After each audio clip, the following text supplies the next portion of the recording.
Hello my honeybees, this video is a response to Diane Purowatu's recent live stream. I want to say to Diane that I attempted to take my life about 3 months ago. My life is a daily struggle. Some days I have good days like today when my spinal procedure went wrong. It's really hard because my husband's hardened to the pass outs and stuff like that. My son has been suspended from school for being aggressive, and my husband can be quite harsh.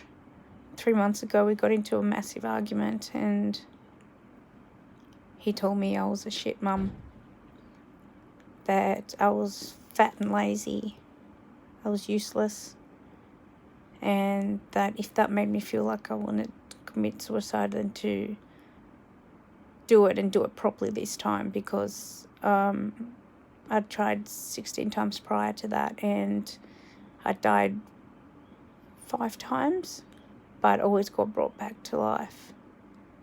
Went to mental health hospitals, blah blah blah, got better. Then I drank 60 mils of morphine sulfate, liquid morphine, and 2 bottles of, what is it?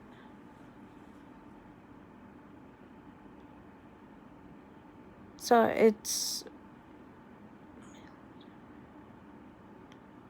I drank 20 milliliters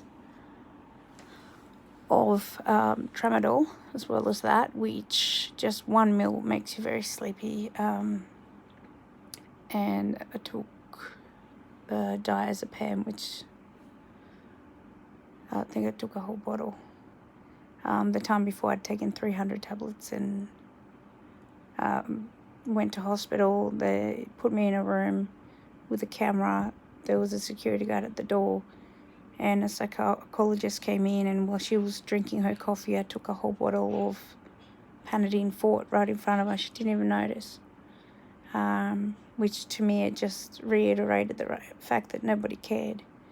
And 3 months ago I could feel myself dying. I felt myself passing. I was getting very relaxed. I was very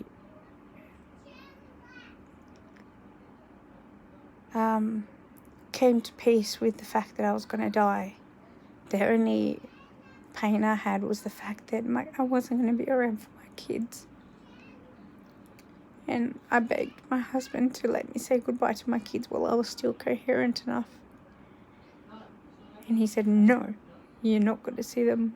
They're not going to see you like this. You chose to be this selfish. You deal with it. They're not going to get to say goodbye. And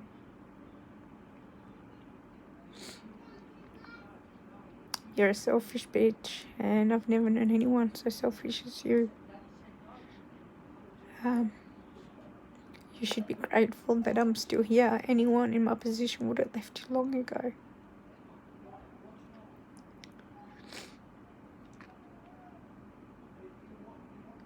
Those words still hurt. All I kept saying was, I'm sorry to the paramedics. I had no control of my body.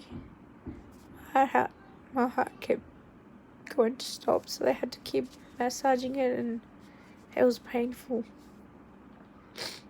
I remember not knowing whether I was hallucinating or whether things were actually happening. It was the strangest feelings I've ever had in my life. But on the way out, I said goodbye to my kids and told them how much I loved them. And before the ambulance came here, my kid said to Daddy, what's happening with Mummy? And he said, she's being an idiot, and she's being an idiot and a bitch and trying to kill herself.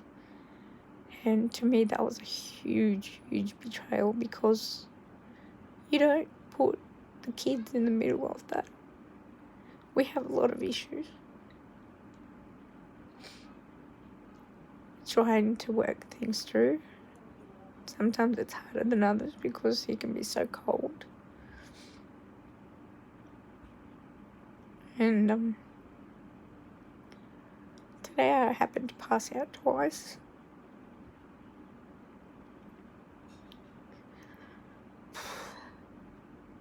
And I came on here and was listening to Diane, and it just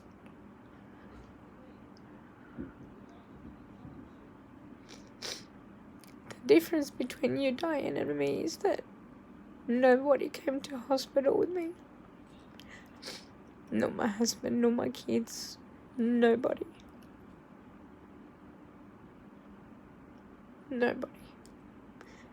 Nobody came to my wedding 5 years ago. None of my adopted family. Only a social worker, a friend.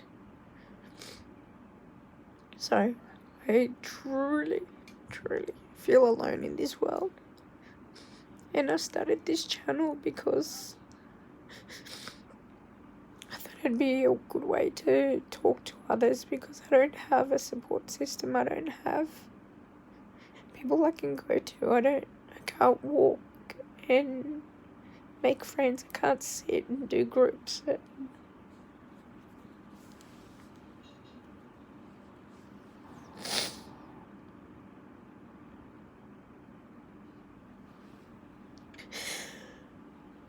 want you guys because you make me smile.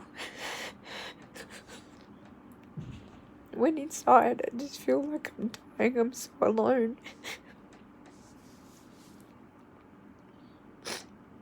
And I watch you guys and I get tears by it. My husband.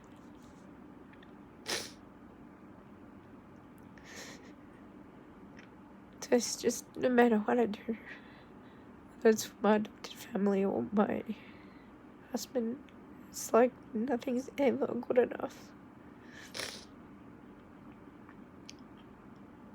And I can't thank you enough for sharing your story, because you're lucky. You know, you got to wake up surrounded by family. I wake up surrounded by nobody. And doctors saying, oh, how stupid is she, you know? Like, actually laughing at me for being so stupid. They didn't take it seriously and they let me go home. I didn't get any follow-up treatment, nothing. It was like, meh, just done it before, who cares? So I see a counsellor, I see a psychiatrist, but I don't have that support network where I can just reach out to a friend, because I don't want to put my burdens on someone else, and I don't want people to hate my husband because he's done so much for me. And I don't know, maybe I've made his life hell by being disabled. He doesn't want to be my carer. He doesn't want to.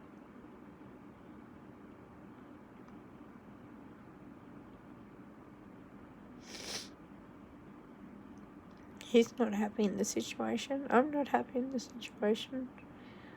I get angry because he's able, and I feel like he's wasted the time he's had instead of pursuing a career. That he's just played Xbox. And I find that sad because I really want to go back to work, and I'm never going to be able to do that. So,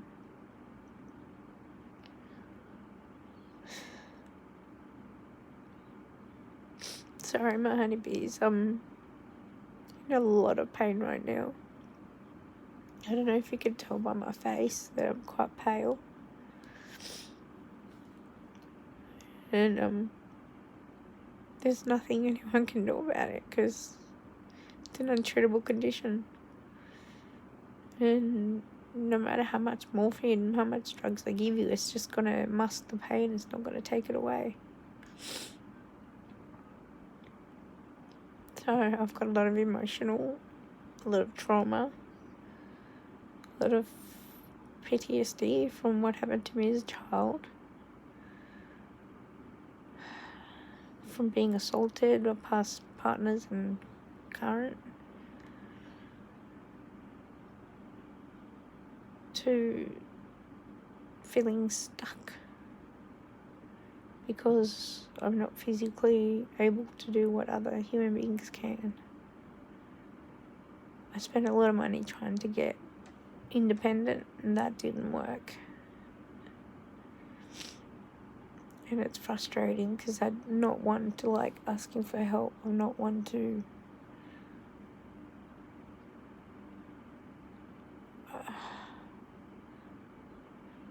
I don't like having to need someone to help me. So I guess this is my way of reaching out to people that are going through the same thing, who have identity crisis from being adopted from overseas, who have been through mental abuse, sexual abuse, physical abuse, seen someone get killed, been beaten up till you bled, literally been thrown away like garbage by your biological mum. Anyone who can relate, just to, get in touch and talk, because I need an outlet, and I've never felt so alone in my life. And talking to a camera, talking to myself seems to be a way of letting things out, and I guess a bit of a diary for if anything does end up happening to me, that my kids will know that it's not their fault, that I had a lot of issues, and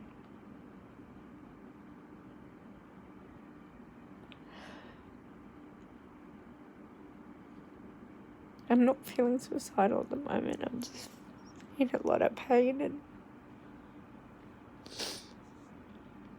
feeling the emotional pain, and the story from Diane that it's really hit home.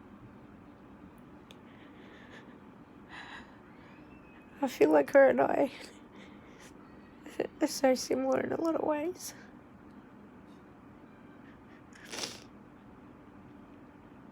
I was so petrified to be with a man after all my rapes that I told my boyfriend that I was a lesbian for about 6 months. And then 6 months he saw me, he goes, "Are you still a lesbian?" And I said, "No, I'm just really scared because all I know is being savagely raped at 5 and then being raped from the age of 14 to 15. And I'm really scared." And he was 23 at the time, and he said, "I would never hurt you." He was a virgin too. I was a virgin by choice, my choice. The other choice had been taken away from me, but as my choice goes, I was still a virgin. It was a week of my 19th birthday, and we decided to get drunk. And that's how I lost my virginity by choice. So,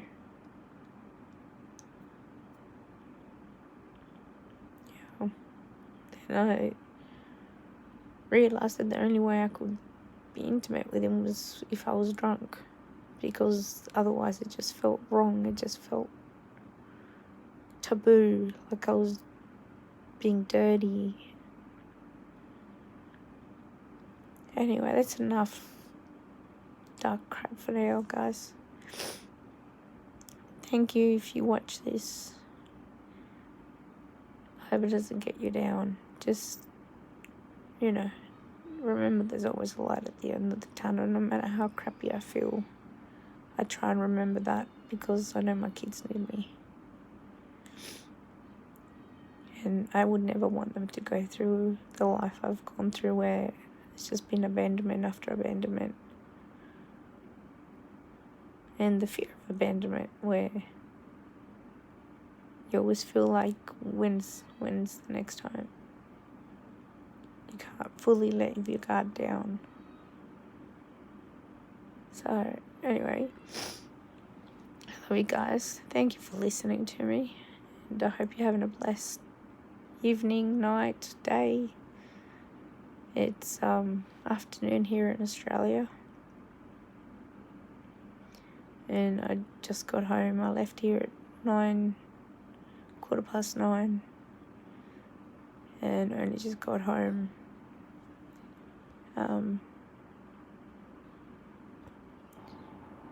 Only just got home from the hospital, so yeah, the pain's apparently going to get worse before it gets better, and my left leg's really affected right now. I can't feel my foot, and every time I try and put any weight on it, it's just excruciating, and feeling rather miserable and sorry for myself right now. So even though I have those tempting thoughts, I'm not going to do anything, because I've got two beautiful kids that need me. Anyway, peace. I love you guys. Talk to you soon.